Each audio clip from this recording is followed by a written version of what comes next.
Il est environ midi, ce vendredi 7 avril de l'année 30.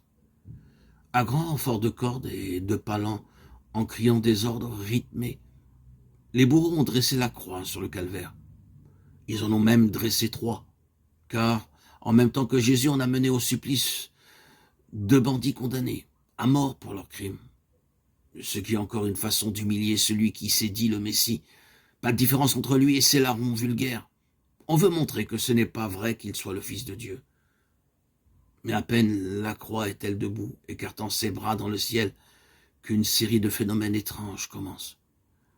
Une nuée opaque extraordinaire couvre Jérusalem et sa région, des ténèbres bien inattendues en ce plein midi de printemps. Des craquements se font entendre comme des secousses de tremblements de terre.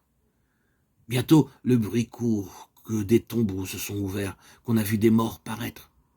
La nature elle-même est-elle frappée d'horreur devant le drame auquel on l'a fait assister? Autour des croix, il y a des attroupements. Des voyageurs qui arrivent à Jérusalem se renseignent. Les gens du Sanhédrin, les ennemis de Jésus, le montrent du doigt et ricanent. Ah, dis donc toi, qui t'es dit fils de Dieu, c'est le moment de montrer ta puissance. Descends donc de là. Mais du haut de la croix où Jésus considère ces gens ignobles, qu'un seul mot de lui pourrait foudroyer par une parole de colère ni de vengeance ne tombe, pas une protestation. Au contraire de ses lèvres crispées par la douleur, que murmure-t-elle? La victime de l'injustice humaine. Père, pardonne-leur. Ils ne savent pas ce qu'ils font. Dans un coin, les soldats et les bourreaux jouent au dé en attendant que tout soit fini. Ils se sont partagés les vêtements des condamnés, comme la loi les y autorise. C'est leur salaire. Mais comme la tunique du Christ était d'un seul morceau sans couture, ils l'ont tiré au sort. Le temps passe, lentement, si lentement.